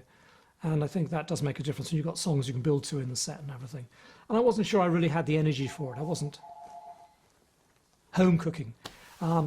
The sort of the real appetite for it in quite the way that the others did. I didn't, you know, live has never been my favourite part of it, really. So, you know, if something had taken off, then probably I would have done it, but it never happened, so I never had to do it. But it's given me the opportunity to work with lots of, you know, great people. I mean, I've written some amazing drummers. I mean, if you my lineup of Steve Gadd and Vinnie Colaiuta and, you know, John Robinson and people like this who are kind of like really class drummers, to say nothing of obviously Chester and Phil and all the rest of them, Bill Bruford. So it's, you know, it's been great fun to be able to do this and to work with lots of different people and to produce lots of music that, you know, that I think has, you know, been worth doing. Is there a sense of when you're doing it that you're calling the shots? It's you're like the author of this and the, you know, the director and the composer and so on. You're not having to kind of, you know. Well, it's quite fun to do that, and also on a curious feeling, I played all the guitars and bass and stuff myself. The only thing I didn't do was do the drums or singing, which I thought would be on me. You gave me a chance to play guitar again a bit more, like I'd done more in the early days of Genesis, which I enjoyed doing. And so all those things you can do, you make all the decisions, and I like that. Sometimes, you know, you perhaps lean a little more heavily on the guy who's helping you as a producer or engineer over the years. And but you know, because you need someone to bounce off a little bit. But I was sort of pretty confident what I wanted to get out of these things. I knew what I wanted, you know, whether it was the right thing. That's what I wanted, and that's what I got. And so I did a load of those albums. You know, I did about half a dozen albums, 5 albums, I think, something, solo albums. And then I thought, after I did an album called Strictly Inc., with a guy called Jack Hughes, who used to be in Wang Chung. And a really pleasurable experience I had. I mean, I really enjoyed making that record. He's a really nice chap, and a great musician too. And I did a piece on that called Island in the Darkness, which went back to doing something really... I thought I'd try to do something like the old days of it, and it was a 15, 16-minute piece. And for those, you know, a lot of early Genesis people who have actually bothered to follow what I did, they found it a very satisfying piece for that reason, I think. But the record did nothing, so I just thought, I've had it with this, really. You know, I've had incredible success with Genesis. Do I need the pain of putting out these albums to sort of, you know, to just total lack of interest? And I thought, well, I won't, you know, I'll probably not do that again. But then the idea came of, within all this stuff, I'd done a film score for Michael Winner for one of his, well, not his best film, The Wicked Lady. And I'd written some quite simple themes, and the orchestrator, a guy called Christopher Palmer, had done things with them that made them sound so good. I just thought, this is great. There's the main theme, which I just was a throwaway piece that I hadn't really thought much about. It sounded fantastic with an orchestra, and I thought, so I put in the back of my mind that, you know, perhaps just before I concede, I should have a go doing stuff with an orchestra and see where that leads. And, you know, sort of sometime in about 2000, we had a break, you know, after the Calling All Stations thing, which didn't seem to be, meant that Genesis was pretty much finished. I thought, well, before I retire, let's just have a go at this. And I wrote a couple of pieces that I thought would work really well with an orchestra. Got hold of the 2 or 3 pieces I'd written from the past that I thought would work well with an orchestra, and decided to do that. And, you know, and the result worked really well. I mean, I got this arranger guy called Simon Hale to help me. And, you know, it's a sort of album, uneven album, I think. But, you know, I put it all together, and I thought, actually, some of this sounds really good. And, you know, I actually got some quite good reviews from the classical people, even, you know. I mean, most of them sort of, you know, don't want to know about rock guys doing classical music is somehow beyond the pale. But it was, got some good reviews, actually sold quite well, far better than anything I'd done before, and even than A Curious Feeling. And What's the album called? first one was called 7. And then later on, after we did the reunion tour, when we were answering questions on what we're going to do next, and, you know, Phil was saying, oh, I do this and the Tamla thing, and Mike was saying, I'm going to do this more mechanics, and I thought, I've got to say something. So I said, well, I'm going to do another classical album. So I kind of talked myself into it. And so I did another one where I wrote everything for it, really, because I had nothing prepared. Had a really sort of creative summer when I just put all this stuff together. And I worked with a different guy to help me, a guy called Paul Englishby, who was recommended to me by a person, a young, well, not so young now, chap Martin Robertson, who's a guy I've worked with over the years, and who's a close friend. And he'd suggested him. He's also a brilliant saxophone player. So I decided to write a couple of pieces on there, one for a saxophone player, and I thought if I'm going to do that, I'd really ought to write one for a violinist as well, because that's a logical instrument. So the second one had 2 solo-led pieces with more orchestrated other pieces being full orchestra. And, you know, being that kind of a person, I decided to call it 6. I had to put something else after it because they insisted that. So, you know, it always means everyone's asking, is the next one going to be called 5? It won't be called 5, I'm sure of that. But more than that, I can't tell you. And I am working on another one. And that actually, you know, actually did really well. You know, it was made #1 in the classical charts. Now, I don't know what that means. It probably means it sold 7 as opposed to the previous guy. Other guy sold 6, because they don't sell very many of these things. But, you know, I had a moment on the Amazon chart where I was that, and then 7 was #2 in the charts. And I thought, well, this is fantastic for me because it gives me a real outlet. I love doing this stuff, and I finally find something that people want to hear, you know. So, you know, it's all very well writing, say, I like so writing that matters and everything, but if you're writing in a total vacuum and you've got no feedback coming back, it can get a bit frustrating. So when you just get some sort of response, it's very good. They still won't play it on Radio 3, of course. Classic FM were great. They played it a lot. But I don't know what you have to do to play on Radio 3. I think, you know, they even had a chart show where I was #1 in their chart show. They did play something on that day, but that was it. It's funny, really. You know, you'd have thought they'd want a bit of new music, even if they might say it's to something or other, but you can't live forever on playing sort of, you know, Haydn or Beethoven, you know,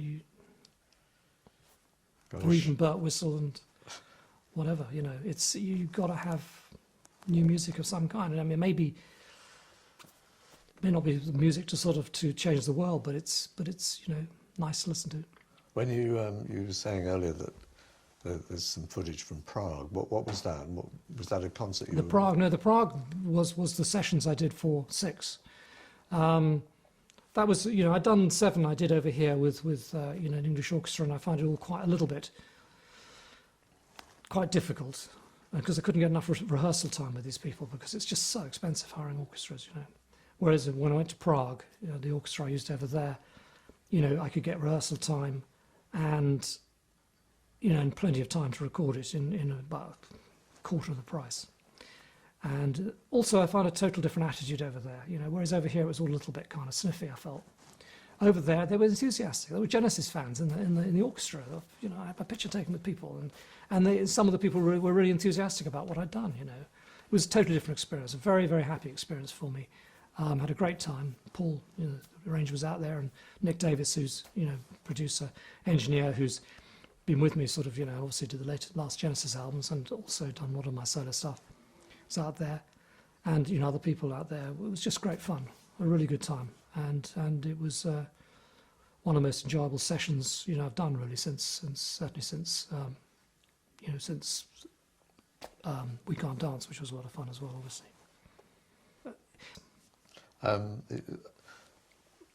We haven't. I just wanted to ask you about your keyboard. I mean, the sound of Tony Banks is, certainly in Genesis, is inevitably linked to, you know, the fantastic keyboard sounds that you produce.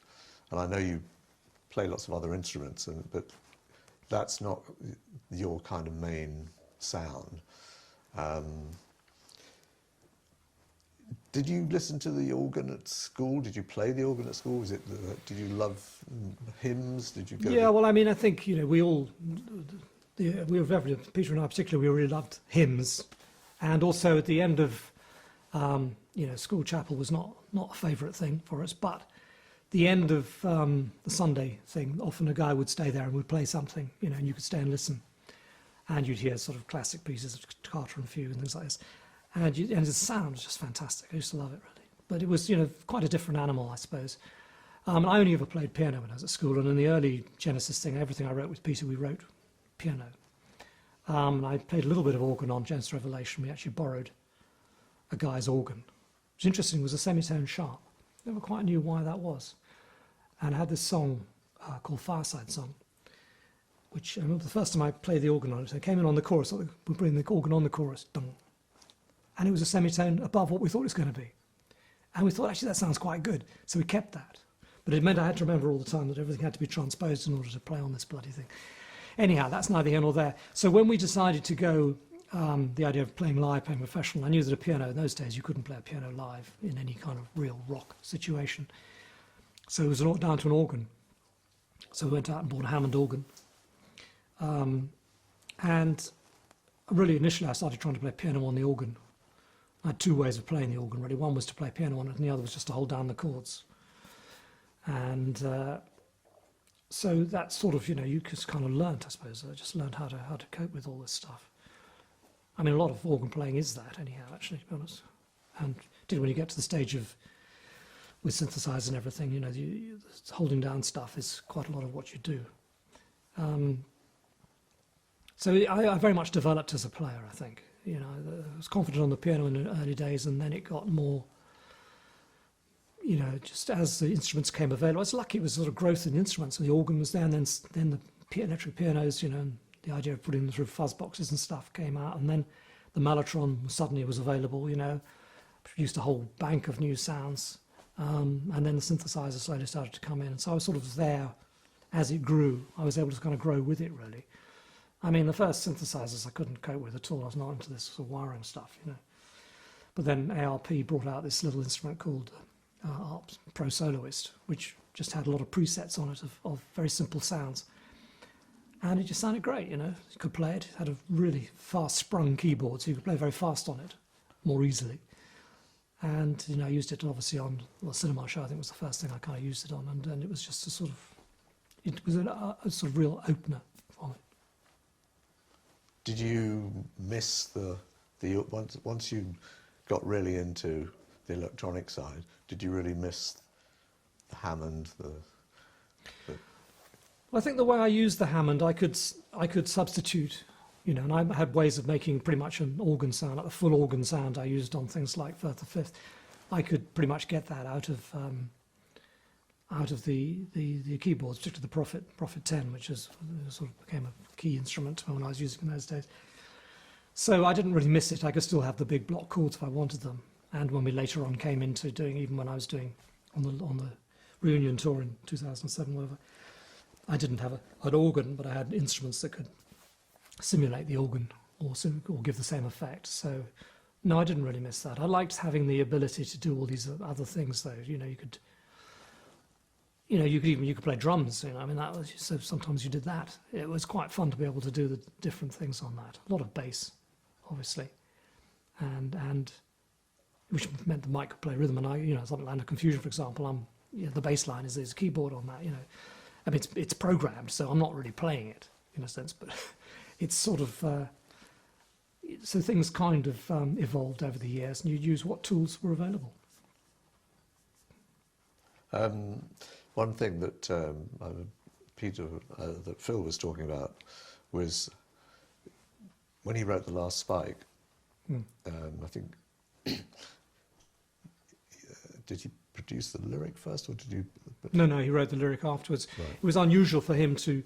He just said he would like to try and write the lyric to the long song. You know, I was pretty much ready to do it, as I normally did, but he kind of wanted to do it, and he said, "Okay, great, then why not?" So you had the long song was there instrumentally, and he put the lyric on top of that. For a start, it was quite an unusual thing for Phil to be writing the lyrics to a long song. But also, had you in combination worked in that way before? Well, not with him writing the lyric to a long song, but he'd written lyrics to loads of the songs that we'd written together or whatever. I think it was, an interesting idea to do, really. I mean, I think, he had this idea. He'd always been the railways and how they sort of started and everything. So it was something he kind of wanted to do. And I think it produced a great lyric. I think it was good, I didn't really feel that strongly about it. Lyric writing has always been something that, I'm not in the business to write lyrics. I have written loads of lyrics. Some good, some bad, some very bad. But, but I quite enjoy doing it. Once I get into it and I can get past that first stage of the blank sheet of paper and what the hell am I going to write about, I quite enjoy it. And, but I was very, very happy. Phil was, writing lots of good lyrics at that point. He'd become a very good lyric writer, I think. Great at just grasping a little phrase like invisible touch, like no son of mine, and using them within a song and just making something of them, I think. So I thought, I was very happy to do that, really. And, I don't think it's our greatest long song, I have to say, personally.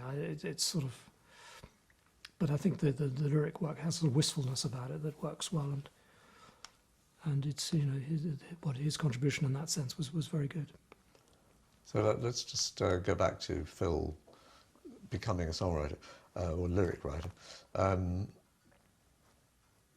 That point, that sort of pivotal point around Duke, and he plays you some of the songs he's written.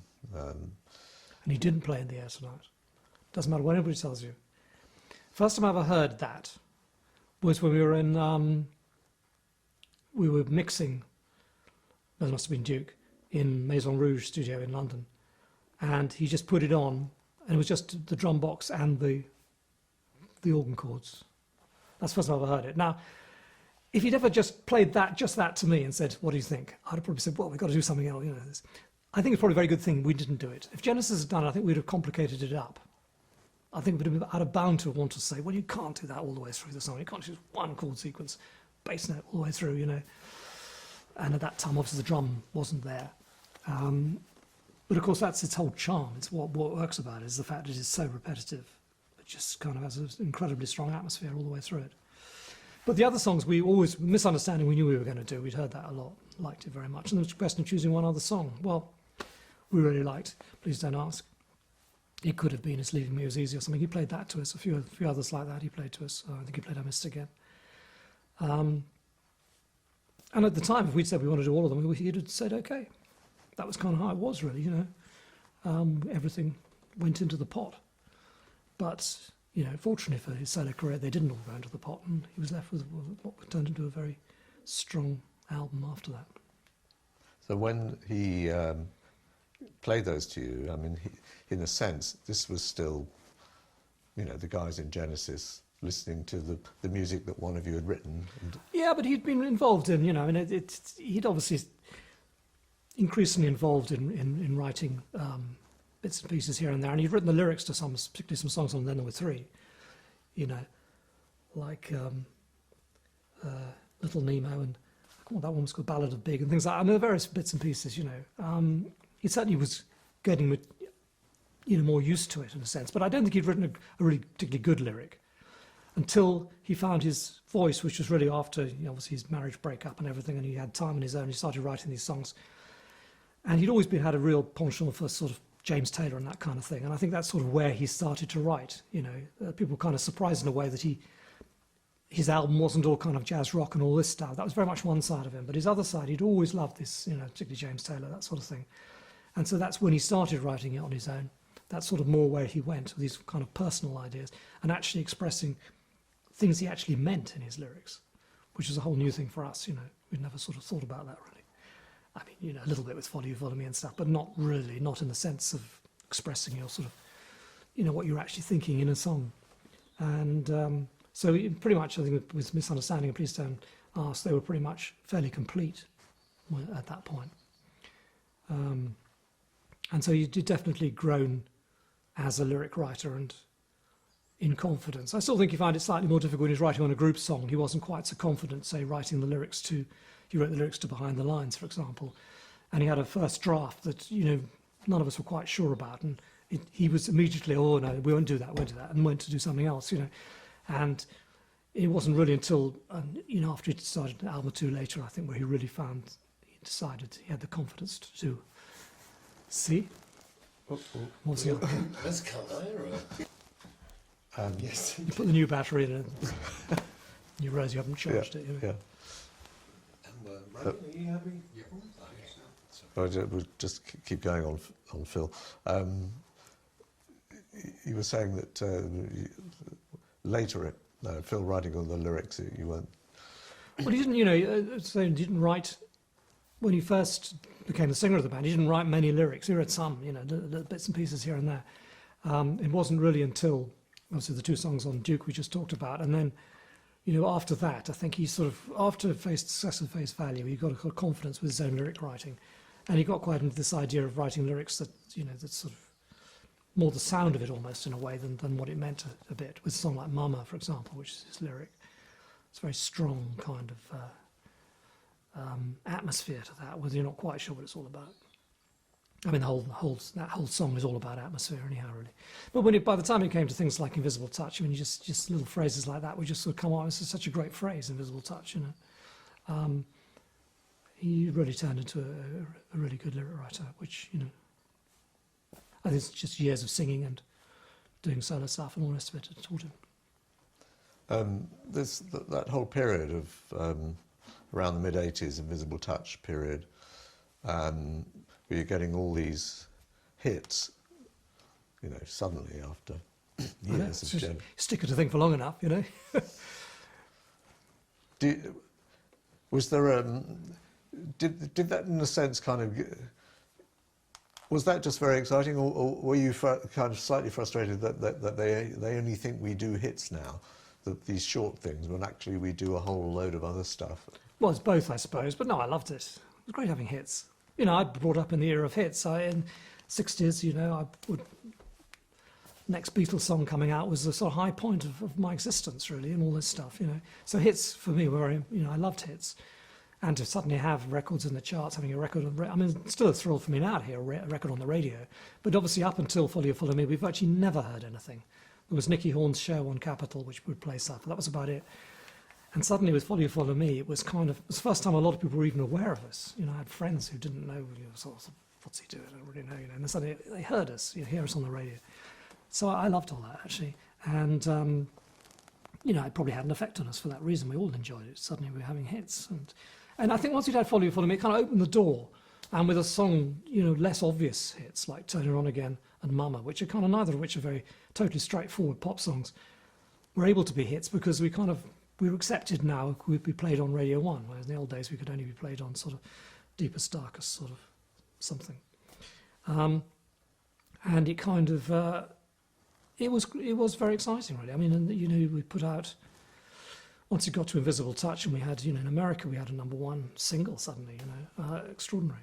And, you know, half a dozen songs off that album was the way America calculated charts, was on radio play as much as on sales, and we were played everywhere. So we had all these songs or hits like, you know, In Too Deep, Throw It All Away, Tonight Tonight, even Anything She Does, you know. And it was extraordinary, really. And you knew it couldn't last, actually. Particularly because Phil, obviously, when we had downtime, Phil was sort of up there having hits as well. So when we put out We Can't Dance, we were very confident at that point. We only played the record company No Son of Mine. So that's the single. Because we knew they'd choose I Can't Dance. We didn't really want to do that. And obviously that did well. The album did really well. But it was sort of towards the end of that period when we released our final single from that album, a song called Tell Me Why, that I sort of felt suddenly it was something had changed. And they didn't get played on radio and stuff. And really from then on, you know, suddenly Genesis was sort of like that. And even Phil's solo stuff, it kind of seemed didn't get the play it did, you know. These things sort of sometimes suddenly happen and you don't quite know why. We had a fantastic period. First of all as an underground group and then as a kind of what you might call mainstream group, you know. And fantastic to have experienced all that, really.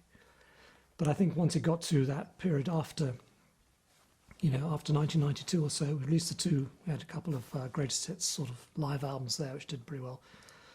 And that was sort of after that, it got kind of definitely felt it was more difficult.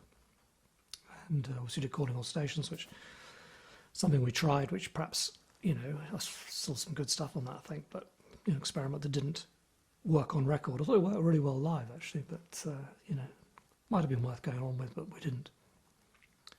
And that's why it was very gratifying when we came back in 2007 to find we still had an audience, because we had really no idea, you know. British press can be fairly cruel. I think it's all those people that used to work in the NME in the 70s, you know, and now it's distributed amongst all the newspapers, and they all hated us then, and they still hate us now. Not so much it's just something about us they hate. I don't think it's actually the music, it's just us. I don't quite know why that is, but we're sort of friendly people, you know. But that's sort of how it is a little bit, I think. And, you know, whereas in places like, you know, Germany and stuff, we still seem to be rated a bit. Was it that they didn't like the post-Gabriel period? No, they didn't like the Gabriel period either. In fact, a lot of the guys hated the Gabriel period more than anything. Of course, now they look back and say, oh, a golden period, but we used to get quite a lot of stick then. Also, we always had some fans, you know. It did right the way through, you know. I'd say that the only time we kind of were popular with the press was when Peter left. And Trick of the Tail came out and actually got pretty much universally pretty good reviews. But that didn't last, you know, because it was shortly after that sort of the music scene changed very much in England, and we became part of the sort of, you know, the dinosaur brigade that weren't supposed to be there. It was frustrating in a way, but I mean, I don't know, what's it matter really? I mean, it doesn't really matter what the critics think, it's more what the audience thinks, and seem to have managed to retain an audience. It'd be nice to have been liked as well. Peter seems to have managed to pick up pretty good reviews. I mean, he's sort of bridged the gap quite well. I think all the world music stuff and everything helped a lot. And, you know, he's sort of, whereas poor old Phil at times has been very, received a lot of very unjust criticism, I think, and became the butt of a lot of jokes and stuff. But nevertheless, when people heard that advert was on TV and the drum riff played by the gorilla, everyone loved it, you know. So in a sense, it's not something about the thing that people don't like rather than the actual music, I think. And there's a kind of reassessment going on. I saw there was a piece in The Guardian about, was Phil Collins the sort of godfather of you know, modern music or whatever?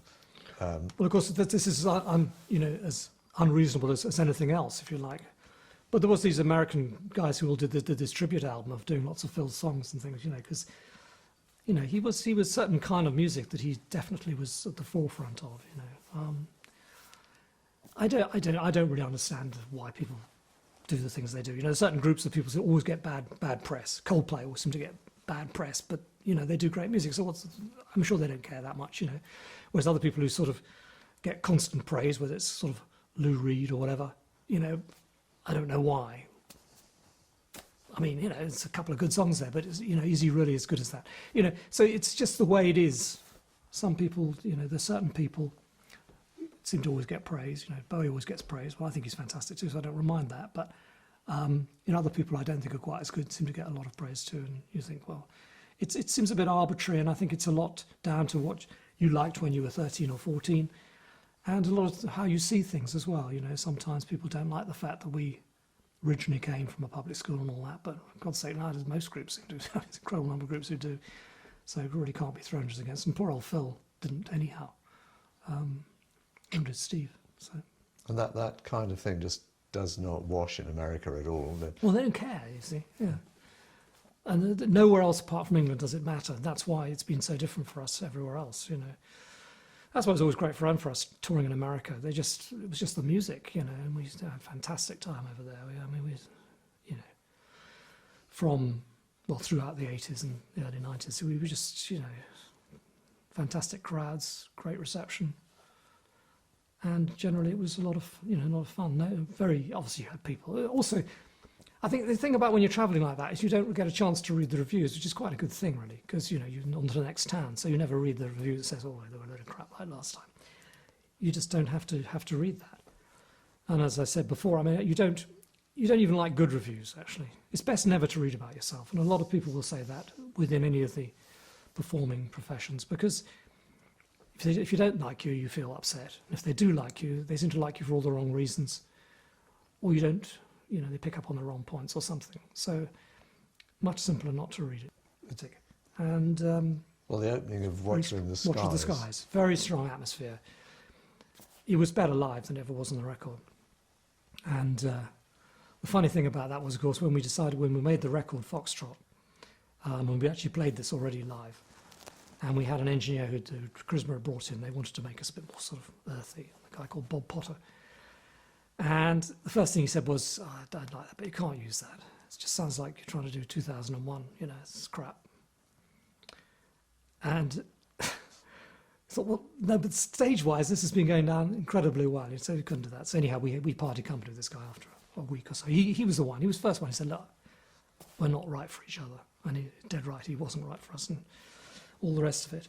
But anyhow, that was by the by. So it was a very important piece at the time. So it was, you know, that was very exciting, really. And Peter was able, therefore, to carry on this kind of weirdness, surreal quality throughout the show, you know, by doing zany things like putting on that flower mask, which became obviously a sort of iconic thing in early Genesis, telling the stories, and all the rest of it. And I think, you know, there's two tours we did on Foxtrot and Selling Them by the Pound were probably the two best tours in many ways.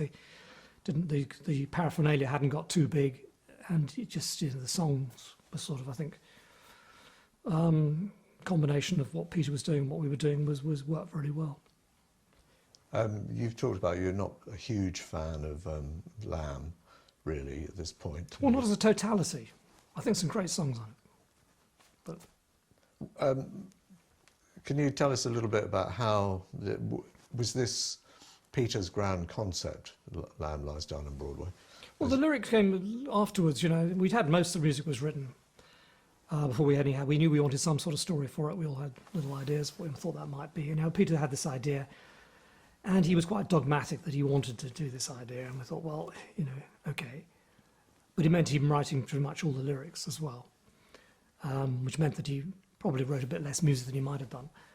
I don't know, it's a rather sort of dark period. I remember we were writing this stuff, we came to it with all the sort of usual kind of way. We'd written bits and pieces and stuff and presented to the group, and some bits we'd use, some bits we wouldn't, and then we developed bits in the thing. We'd written, well, I suppose, about 80-90% of the music, and then Peter got this phone call from William Friedkin about writing a film script, and he said, oh, I'm going to leave, you know. So it was a kind of weird time. He was not really with the group anymore in many ways, I think.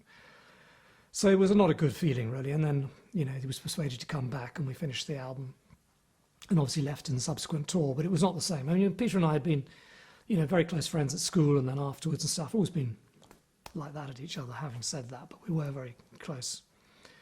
And that, you know, the Lamb tour was kind of difficult for me. I felt we weren't getting on like we used to. It was just odd, and I never felt the show really worked very well. I mean, it had lots of exciting moments in it, but we had to play all these songs that didn't really work. I mean, I talked before about piano live was a problem. I used, you know, I had to play all these things I played on acoustic piano. In fact, by the very piano you see behind you, actually, it's used in the Lamb Lies Down on Broadway, it's in shot. And so I was playing things like obviously the Lamb and the Lamia and Anyway, all these things that were quite pianistic pieces. And trying to play them on electric piano. And it just wasn't great fun. I didn't really enjoy it. I would never have played them live. Well, I played the Lamb itself was okay, but never played the Lamia live. It just was totally wrong. And it was frustrating to do this. And also we had played the double album. Didn't really end as strong as it began. You came off stage, and it was only really through the encore, which used to do Musical Box and a bit of Watcher or something, I think. We did Watcher, and we did Musical Box, which was such light relief, you know, by comparison, really. And no, it wasn't my favourite time of the group, really. I mean, I think the album, still like the album a lot, but, you know, it has, to me, more faults than the others, the story being the main fault. I don't think it really works.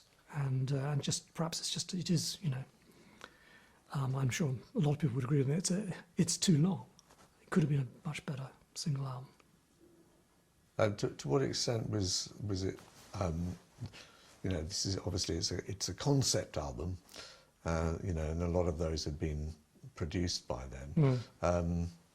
I wonder whether it had come in on the sort of tail end of the idea of the concept album. Well, I don't think there was anything wrong with the idea of a concept album. I mean, you know, it was logical for us to do this. We'd done Supper's Ready, which was one side of an album, you know, as a concept, and that had worked well. No, I think we were all in favour of the concept album at the time. It wasn't a dirty word at that point, and I think for a lot of our audience, it was exactly what they wanted from us, actually. So, you know, there's nothing wrong with the concept, and it's just I didn't think the actual story really was very moving. You know, I could have done something with a little bit more kind of, you know, we have a romantic side to us, and it didn't use any of that, whereas Last Supper's already had. This didn't do that. It had none of that. It was kind of dark and quite sort of street orientated all the way through, really. And when it got quite surreal at times, and a lot of rather surreal lyrics on some quite pretty songs. So it was a slight unhappy marriage at times, I think. I mean, having said that, some great lyrics on it. I mean, I love some of the lyrics, you know, but it's just the way it hangs together. I think one of the things that's striking, obviously, is that we talked about the Englishness and the English, you know, and you say romanticism.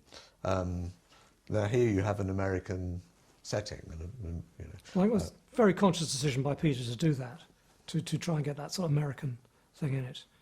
And I think that actually, from that point of view, it works okay. I don't think actually that's too bad. I think that sort of trying to change this perspective a bit from what we've done in the past was quite good. And the album come across as sort of very much sort of, it's got a sort of black and blue quality about it, you know, as opposed to the greens and yellows of the previous albums. And I think that's sort of, you know, I'm quite in favour of all that, really. And I think, you know, where it really works, and a song like Back in New York City, which I think is a great vocal performance from Pete, you know, is really good. And there's lots of other little pieces on there which I think work really well. But I don't want to be too down on the album. I like it a lot, you know, but it's just not my favourite. I prefer the two albums that came before. I think they are better. Where do you think Peter's kind of sorry, that's no good. Where do you think Peter's sort of great qualities lie? Is it in these kind of ideas of the staging and so on, the lyric writing, or his vocal qualities? I mean, where does it lie best? Well, a lot of these things. I mean, I've always loved his voice. You know, I think it's a fantastic voice. It's not terribly versatile voice, but when it sings what it can sing, it sounds fantastic, I think. You know, and when I was even at school, we used to play things like Change Gonna Come, you know, Sam Cooke's song done by Otis Redding, and it just, you know, that would send shivers down my spine just hearing him sing it, because he could do it, you know. And then we'd do Nina Simone, or we'd do various bits and pieces where he'd sing with this kind of thing. So whenever I hear his voice now, I'm not hearing just Peter, I'm hearing my whole past in a way, and it still has that effect on me. I think it's a fantastic voice. In terms of his contribution, well, he's original, very original as a music writer as well as a lyric writer, I think. Certainly the staging, he had a lot of, in the early days, he was probably the main motive force to us trying to do something other than, although, you know, it did come a bit from everybody, that, but his own, what he did was very much him, obviously, and that was a key part of it, really. He's always got a great sense of, you know, of rhythmic possibilities. As I said before, he's got that. He can't do it himself. Sometimes he thinks he can, but he can't. When he actually picks up drumsticks and plays drums, he's not very good at keeping time, but he really knows that, and you know, really proved on some of those albums. I mean, I'm a, you know, of all the solo albums done by anybody, I mean, Peter's my favourite. I can't deny that. The third and fourth albums in particular, I think, are fantastic. And he just, you know, the combination of his voice with the rhythmic ideas and sounds, you know, it's original, very distinctive. The only thing I would regret with Peter, as a writer, he's become more streamlined, you know, in terms of what he's prepared to do harmonically is a lot less. You know, he tends to, but what he does with the more limited palette, I think, is very, very good. So that's good enough for it, isn't it? And so Peter announcing that he was going to leave, did that seem like the end of... Well, yeah, well, we sort of had so much preparation for it, really. He'd sort of half left during the album, then he left during the tour. And we carried on finishing the tour with him. And the end of that tour was pretty depressing. We actually cancelled the last show due to lack of interest. And the penultimate show we played in Besançon in France, and the audience, it didn't go down very well or anything. And it was, you know, it was pretty much a very depressing moment, really. So him leaving, it sort of almost felt, well, we got a chance of perhaps doing something different. I think we desperately wanted to prove that we could do something without him. You know, the group had become so much synonymous with Peter by the time The Lamb came out.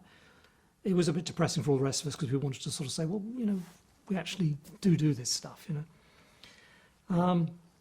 But we knew there were insurmountable problems. But we tried to just not to face them, really. We decided we'd try and write some stuff and at the same time as looking for a singer.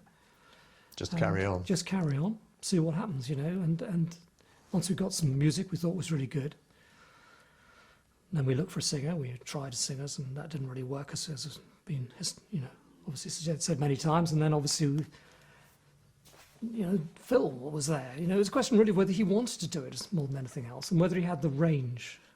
We didn't really know he had the range. He had a lovely sort of choir boy voice, you know, a soft voice, you know, James Taylorish type voice. But whether he could do something else. That sort of soul sound. And that took time to come too, I think. He tried very hard, and he sang aggressively on something like Squonk, and he carries it off pretty well, but he's not totally convincing in that role, I don't think. But we're able to use other sides of him, his sort of quirkiness. He's, you know, when something like the lyrical, the melody of the vocal, on Robbie Sultan Battery, where he's able to do it in his kind of cheeky, sort of cockney, chappy accent and stuff, and which gave us another sort of thing we could do. So he developed ways of being able to do stuff. And obviously, by the time we got to the 1980s, he developed this sort of way of singing hard that was really good as well. So it was, at the beginning, it wasn't obvious. And it wasn't obvious that he was going to want to do it live, because he was such a drummer. He just loved drumming, you know. I thought, he's never going to want to sing, you know. And it was, in the end, he said, well, why don't I do it? He said, what about the drums, you know? I said, well, you know. And we were very lucky in that first tour to get Bill Bruford, you know, to work with us as someone he respected, also, you know, a really good drummer. And that sort of helped us through that, to tide us over that first tour, I think. Bill himself was very popular in America through his work with Yes and stuff. So he was actually a bit of, you know, he was certainly a rung above the rest of us, actually. So he was quite helpful from that point of view. And so the audiences came, and you know, once Phil got used to the idea of being a singer, he just developed his own personality and obviously became, well, we know what he became. I'm going to stop you there. Okay, please do.